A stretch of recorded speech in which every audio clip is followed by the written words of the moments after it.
going on, guys? Welcome back to the Deadly Draw Podcast, episode 35. 35. Same date, different episode. Yep. We are, like we said at the end of the last one here, we're kind of batch building out a few episodes just to kind of get ahead while we are going to be in a tree stand as much as possible here. Obviously, it's November. All of you guys are doing the same thing.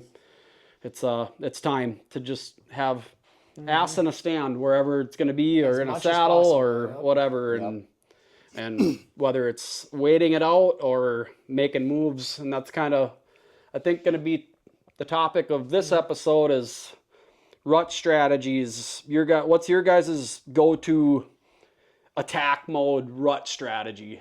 Is it getting in, sitting and being patient, or are you? I'm not an all-day sitter, but I try to be in that stand as much as you can.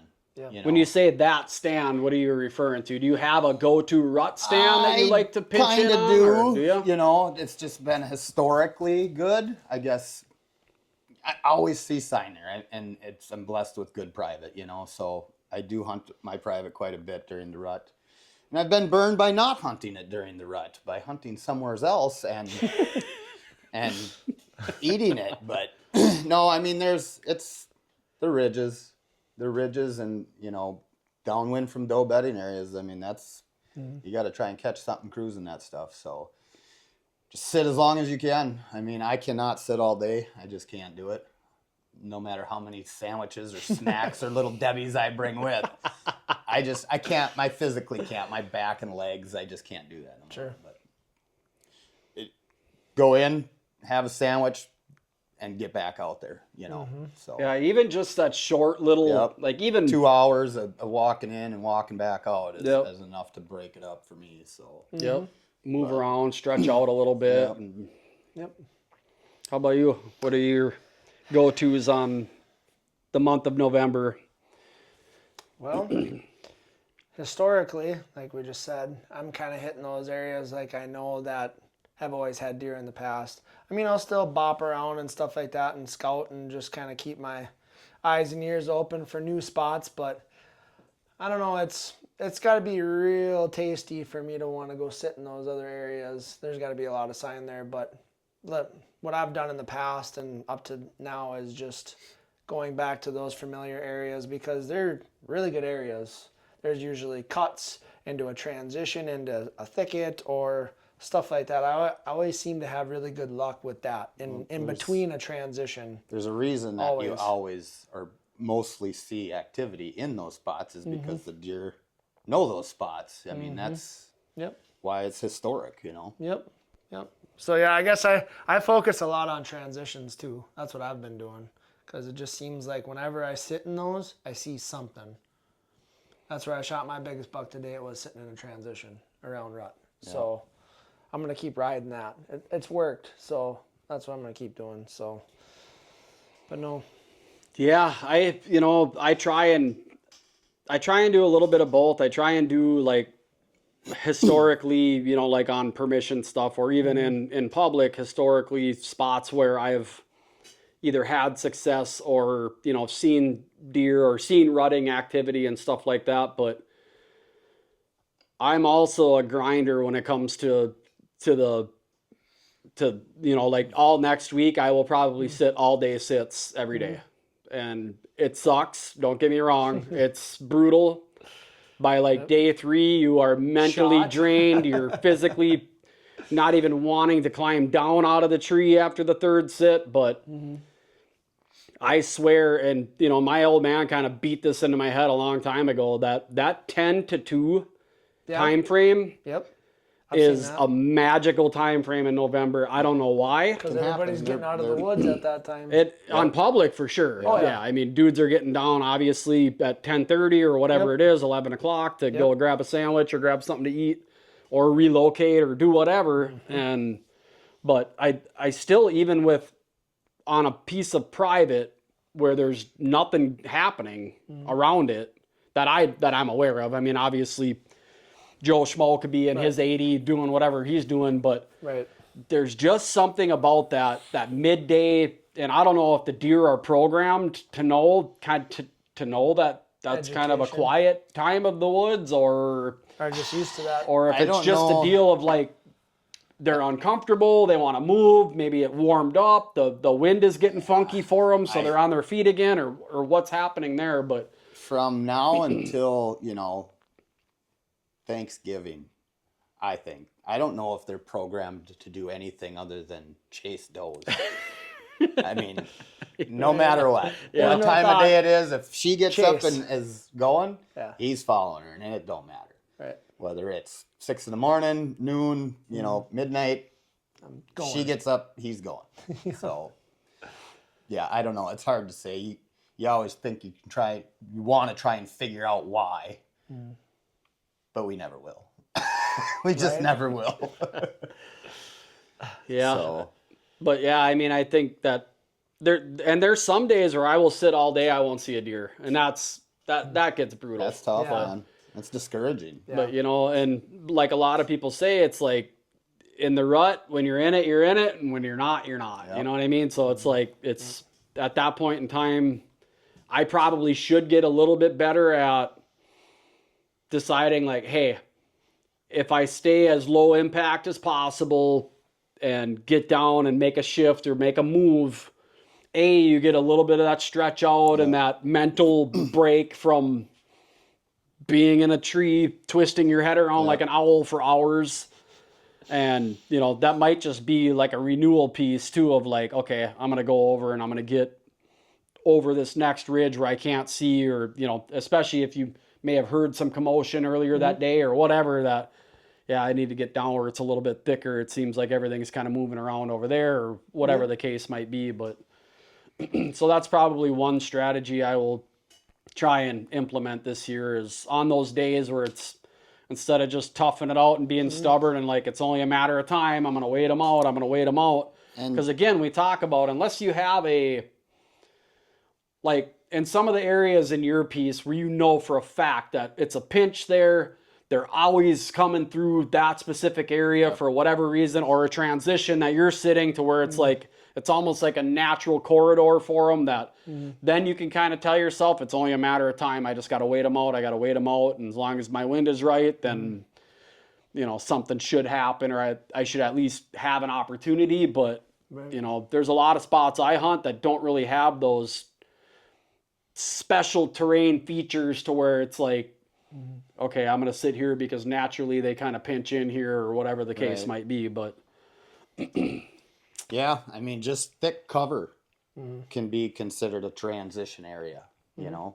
It could be the same block of woods, but you just got a bunch of 3 acres of buckbrush in this area where you get in that stuff, you can't see your hand half the time, I Right. mean, it's thick. So, I mean, a buck pushes a doe in there and they might sit there for 2 days. But so what do you do if that's kind of, say if you had camera intel that one went to go pin down in there or something? Are you going to try and push in there, or are you going I to would try try and and just piss him off first. Sit out there and I would try and piss him off or get him mad to. It's hard. A lot of time they ain't gonna leave him, but you never know. I mean, that's a lot of times they need a visual almost to or use a decoy maybe, decoy and some rattling and grunting and maybe get him pull out. Set up in a little opening and where he can see it. just make a bunch of Just noise. make a bunch of noise rake your because they're antler making on a a bunch of tree and- I mean, that's what they're doing right now. Yeah. They're not trying to just they're not just tickling the antlers when they're going at it. Yep. They're not being nice. Yep. It's past the nice stage. It's It's time to get that's my physical. girl, man. She's mine. Yeah. Get the hell out of here. So I know you're my brother, and I think you're Yeah. pretty cool most of the time of the year, but this time of the we year, ain't sharing this one. you're pal. gonna It's die. showtime. Yeah. Yep.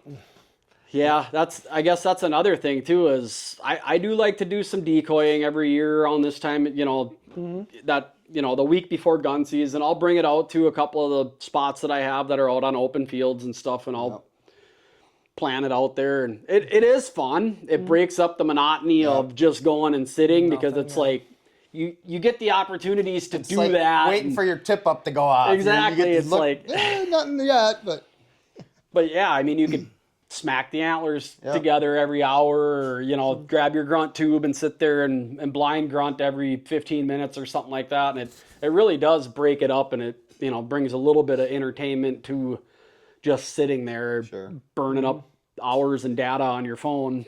Yeah, right. So now, do you guys go off a sequence with that? Say if you are using a decoy and you're gonna throw in some rattling or some calls, do you have a sequence with that? Are you doing something specific? I guess Or I'm not. I'm you're just banging some antlers together or the bag together and Yeah. tooting a grunt a few times afterwards. Maybe wait Yep. 20 minutes at least, Sure. half hour before you do another one. Sure. But I'm like no specific cadence with my antlers, I guess. Yeah. Are or you anything. doing them long? Are you doing them short? Are you doing just- quiet? Are you However, banging I'm on 'em? usually loud Yep. this time of year. You And know, they- 2 weeks ago I wasn't. Right. I was just tickling them. Sparring Yep. type. Yep. But you can scare them off or you're going to call them in. You got 50-50 chance if they're in there. Or, you know, Yep. Some are if they're gonna within go hearing for it, distance. and some aren't. You know, Depends right. on the deer, right? I think it's more like 70-30, 70 you're scaring them, 30 they're coming. And that could be. Who knows, right? I'll never forget one time back, this was 10, 15 years ago probably, but Ryan's got this rattle bag he was showing me, so I went and I got a rattle bag, you know, and go into my core stand in the woods way too early. It was like the middle of October only. And I'm like, I got to get in there. Things are happening in there because not patient at all. It's just like not thinking about burning out your core woods areas or anything like that, but get in there and get up in and early afternoon, and it's like, all right, dust is kind of settled from me walking in. Smash, start smashing on that bag. I watch about 10 deer just on the frickin' hillside, like Get 100 up, yards header. away. Get up, flags all the way away Hell from me. with I'm like, this. this fucking rattle bag sucks. But yeah, it's and I've had it too where I've physically seen bucks on the other end of a field. I've had a decoy out and I've rattled and they've looked down in that direction and went right back to business as usual. Yep. Like, And maybe because they didn't see anything. You know, if it was open enough or not, I don't know. Right. But a lot of times if they don't see something, Right. you know, when I rattled and those two little ones came in when I shot mine, they just heard something and they might not even have. Who knows, right? now it's super thick area too Yep, where you were thick in. all so- around me, and then, he saw those two little ones walk off, and then I just hit my grunt, and he was like, "Oh, Wait a minute. I can't see that. What else is over there?" And he came into that opening, made that scrape, didn't see anything, and he 180'd and he was going out, and so You didn't quite make her. didn't quite make it, but but just something to get him to come. I mean, if you're in that thick edge where he can't see or does see, I mean, it can go either way, I guess, where what the hell's over there, or oh, I see him, and come in. So I mean, it's all, every deer's different. Their brain works different. Their personalities are different, I think. So I mean, I will tell you one thing, and I've only had success doing it one time, and it wasn't even a successful hunt. I successfully called a shooter over to my decoy, and he did the exact opposite of what I thought he was going to do. Because, you set your decoy up, quartered toward you a little bit if it's a buck, obviously if it's a doe, you may want to face her the other way just because they may try and circle and mount her or whatever, but this thing finally, and I was grunting at him and grunting at him and grunting at him for, it was probably that magic hour or half hour, before dark. And he finally popped out with some other deer, and I'm over there, and they're probably 300 yards away, and I'm grunting pretty good because nothing is responding or reacting to it. So I'm thinking maybe they're just not hearing it. And finally, I'm sitting over there like I'm freaking playing the trumpet, man. I am cranking on this thing. elk And call. finally, I see him kind of perk up. And as soon as he perked up, I snort wheezed as hard and as loud as I could. And boom, completely shifted. He stopped what he was doing and he just started walking straight. And I'm like, oh, and I'm looking at the clock because at this point, there's like 3 minutes of daylight left, and he's got to cover like 300 yards. last probably 30 seconds, he finally gets to where he's coming up to my decoy. And instead of, and the wind and everything was perfect to where if he was going to circle to get downwind of this decoy, I was going to drill him at like 14 yards or something like that. So he's coming up and he kind of glances like he's going to start stepping to do the whole downwind circle and then turn into him. And he stops and he turns and he goes upwind of him. And he comes over on this side and he bristles up and he just like shoulders in really, really slow, rubbing on the decoy. And I'm completely losing my shit, pulled back, going, you know, when can I take this shot at this deer?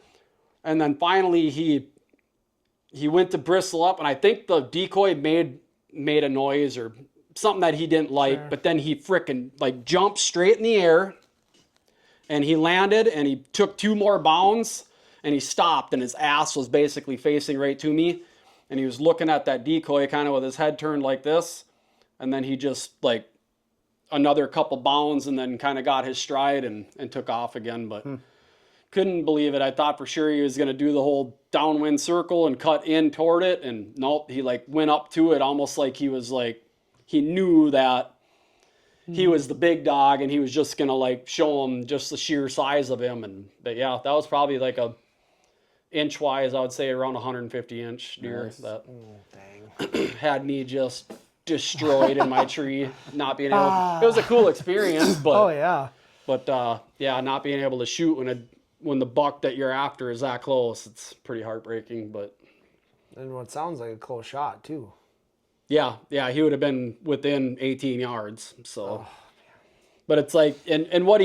You don't know that that's what's Right. going to happen. So it's Right. like you don't want to take a frontal on him or anything like that. And it's like Yeah. you just play it out and see what happens, right? And Yep. in your mind, you think, yep, this is what's going to happen. They're going to come in, you know, the wind is blowing this way, so they're going to have to want to get on this side to get downwind of them and smell them, and that's when he's going to give me the broadside, and that's when I'm Yep. going to shoot, and it's going to be cool, and And 99.9% of the time, it don't happen that way. it It doesn't. never happens the way you want it to. No. No.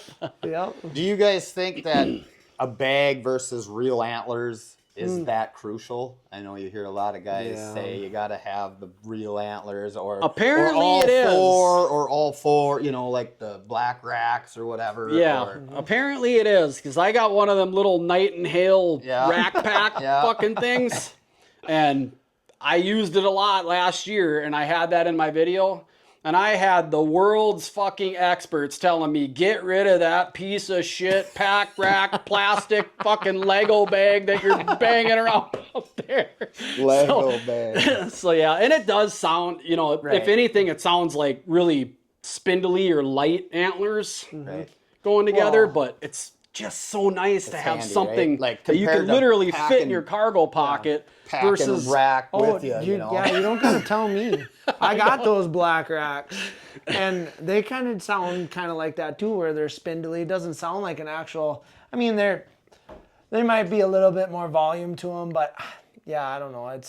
I've used them and I haven't had really any luck with them either. So I don't know. used to carry. I have a big 8 that I would yeah, carry, and it's just such a pain it Yeah. is. to carry that because crap. to try to bind it to your But bag. then or I've something. Yeah, also you got had to try it- and almost claw them around your backpack, that's- and then if yeah. you got your platform or your Right. stick there or anything like that, it's It's a just they're pain in the clanging ass. off of shit. And But yeah. then I've also had it using my bag, not paying attention, and the open end is on the bottom, and all of a sudden all my chunks of wood are laying at the base of my tree going, No. Jenga. yeah, pretty much. Tink, tink. Yeah, it was awesome. There was no deer, you know, I didn't, but yeah. Well, not anymore. Now I got Clank, no rattle. clank, clank, no clank. nothing to rattle with either. Yeah. No, it's yeah. But I don't know. I mean, I guess I didn't use my antlers that long. And I've had deer come into the bag, so I don't know how much it matters, I guess, but Yeah. Yeah. who knows. I don't know. Are you guys typically, when you're doing that, obviously you're probably staying right in the stand when you're doing it? I have tied it to my rope and dropped it down on the tree or get it kind of stuck in a branch where you could hear leaves and stuff going too. I've done that before, but no success. Well, I guess it all kind of depends on how far away they are, but you think they'd see that though? If you're doing that with like a string or whatever, and you're bouncing it off the ground or you're hitting it against a tree, you think they'd know that? Or catch something and be like... Possible. Well, I mean, anything's possible, but hopefully you catch them before. Well, you quit your sequence, and then usually they're walking in. Right. I guess I'm not rattling too. I don't know if I've ever rattled at a deer I can see. Right. I usually just hit a grunt to them. I guess, but I've seen a visual like that work on a deer though before. Oh, yeah? I've had just my bow rope Yep. when I was calling out and it was a little buck. I think it was, if I remember right, I ended up shooting that buck, but it was like a week later, but that was the first buck I ever killed with my bow. And he was on the side of this thicker where they had logged. So it was just that real thick, like almost like dog hair, little tiny little popples all growing up next to each other. Yep. And I was grunting at him and he sat over on the other side of that stuff and just looked and looked and looked and looked and looked. And he would not come over there at all. And so I was like, next time I hunt this stand, I'm going to tie the end of my bow rope on, there was a little red oak down by my tree. Sure. And I tied it onto that thing and I had a smaller buck and I was like, I'm going to try this. And it was like a fork or a 6-pointer and I grunted at him a couple times, kind of the same thing. He was kind of just hanging out watching. I grabbed onto that rope that was tied onto that little red oak and I just started kind of jerking on it.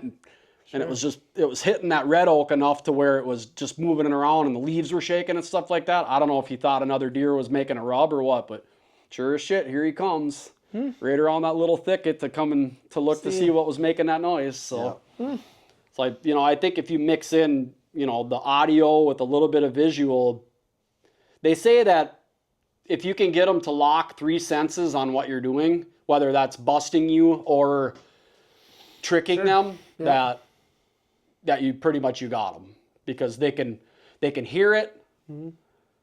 They don't smell anything, obviously, if your wind is in your favor or whatever. And now they see something, and it's just like they start to mix those, and now they want to get over there and they want to smell it.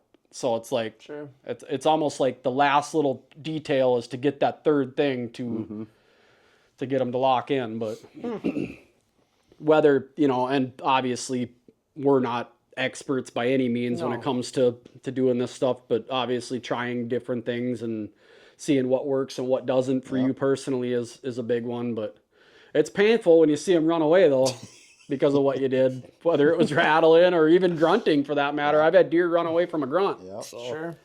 Yeah, if you grunt when they're too close, or even just to stop them, right? Yep.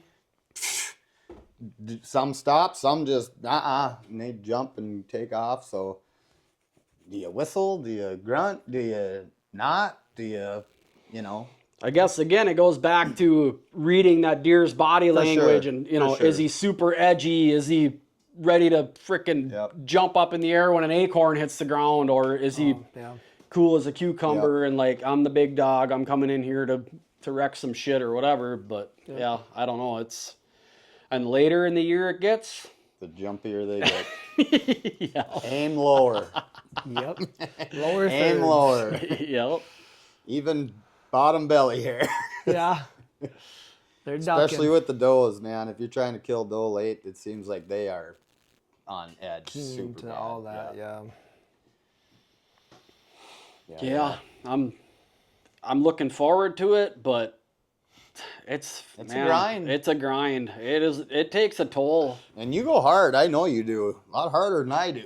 It's freaking there's nights where I come home and I am just I don't even want to do anything. I'm pissed off. I'm mentally drained. I'm physically drained. It's just like I'm over it. I'm sitting here asking myself, what am I even doing? Why am I putting myself through this? And pretty soon one sighting and it's like, oh, there he is. I gotta get after him. Yeah, it's like just completely rejuvenates you and gives you a jolt, and hopefully you can push in and seal the deal. But then when the guns come out, it gets it gets pretty weird. Yeah.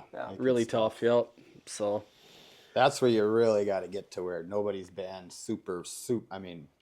thick swamps and whatever. I mean, that's where they're going. They're not staying up in the thick timber. They got pushed out of every private, every public. They're hiding. They are in hide mode. Yep. yeah, You're still going to get them chasing. You probably, still some daylight, but yeah, after a couple days of the boomsticks going, it gets tough for sure. Yeah, it'll change it.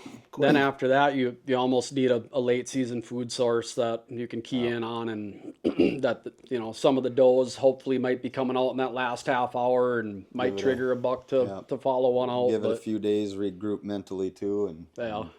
replan some things out and get after it again. Yep. And then in a short time after that, the black powder sticks come out. But you don't see nearly as much of that. No.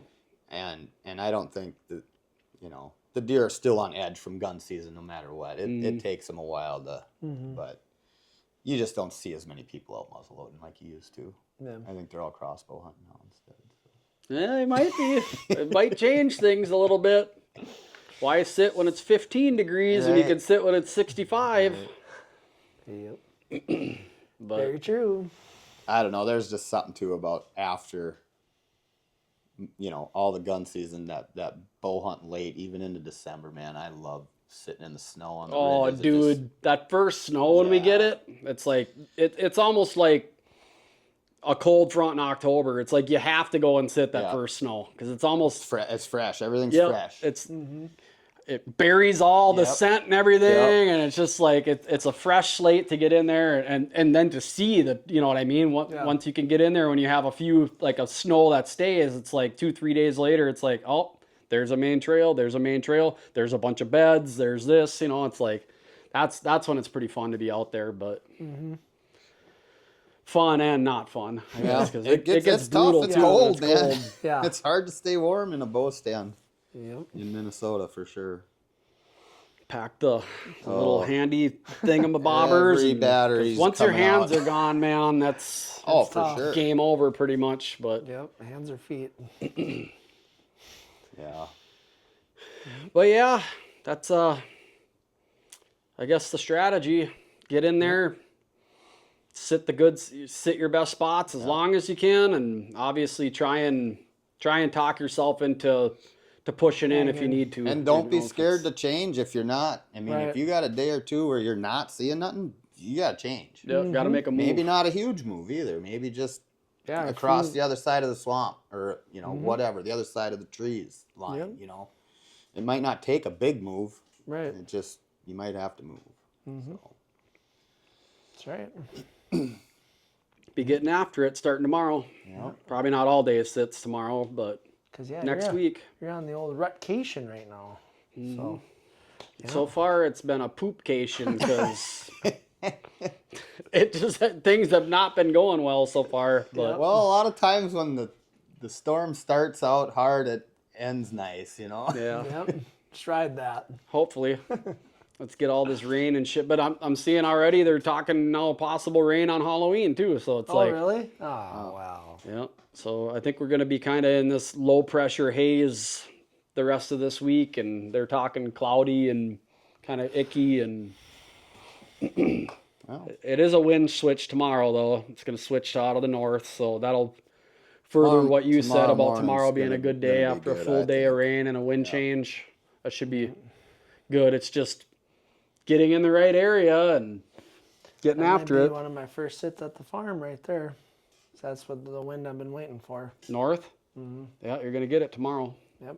It was And it's going to be a almost a perfect one too, because Right. it's going to be like that 5 to 7 miles an hour, where it's not pin drop quiet, but it's not gale force blowing you out of the tree. Everything's soaking wet, so everything's going to be quiet. Yeah. Yeah, that's true. So, Yeah, it was going to be that or Halloween, because the Halloween had that same wind too. Yeah. So how are you going to attack that? Are you going to have a pick up and drop off type deal set up for you? That's kind of what we're doing right now. I think that would probably be your best, because Because then, just looking at, like when you brought me there a couple times, it's like, man, this is killer, but your access is going to be tough, because you have pockets of food everywhere. So they could be anywhere that you have to move through, Right. especially when you get out. And that's going to be the tough part is if you don't have somebody picking you up, Yep. you're only going to get 1 or 2 bangers out of there before Right. they're going to be onto you. Yep. That and even going in too, like having a vehicle sitting there probably ain't good either because they're not used to that. Not sitting there, but drop Right. you off. Right. That And, they'd and be if used you're to. gonna do that, I'd be doing it Yeah. earlier than later. Right. You know, instead of pushing it to that. Well, I gotta get and stand here. Yep. Exactly. Get out there an hour and a half early with the vehicle drop off, and then Yep. you know give it time because your possibility of bumping deer are probably good if there's food sources in there. So Yep. Maybe even if your old man's going to be doing it, maybe even have them like crumple a paper bag or something so it sounds like maybe some corn got dumped or something. Wait a minute. what the hell was that? Acorn crusher? Yep. Yeah, there you go. Bring out the old acorn Yeah, cruncher and. Yeah, it fool them. Yeah. But Yeah, no, because I was getting some daylight pictures too, so of that one I'm after about 6 o'clock, so even a little bit before that, so. moving through the same area as that other one. Yeah. Yep. Those two seem like they're kind of hanging out together. They've already made it as far as to where my uncle's at too, so Oh, really? yeah, they're kind of making their, So they're covering that whole. yeah, that whole stretch. Wow. Yep. So, That's quite a jaunt, so, especially if it's anything in the daylight, because yeah. Yeah, it seems like they make it over there later and they're over at the farm earlier, so. Perfect. Kind of just, yep. They're there when I want them to be there, so. Get in there. yeah, you better get after it fast, because you're not going to get too many chances where they screw up like I that. think I got about 6 days starting tomorrow is what I mapped it out. Afternoons. Yep. Pretty much. Nice. Well, I suppose you'll Weekend you'll hit the it. mornings. Yep. But But even there, it's like you almost, if you're going to hit that in the morning, it's like you got to have a close, low impact spot that you could slip into just because of all that food everywhere. It's like you don't know have to where be they're an going edge to or be in the something. morning. yeah. Yep. And then maybe, give it an hour or two and then maybe slip in a little bit further or something once you know the fields are clear. But Right. And that they went off to go bed somewhere in that thick shit probably. So. because I don't, the vehicle thing works in the afternoon, it seems like, but in the morning, I don't know if they fall for it because it's like, someone's out in the field, we better get to cover, and Right. they don't really have a reason to come back out at that point because then they're just like, well, I'm here now. it's so. daylight, may as well bed down. And Yep. Wait. Hard to say though. Like we said, when we were in and out with my, recovering mine, they were moving. I mean, they were.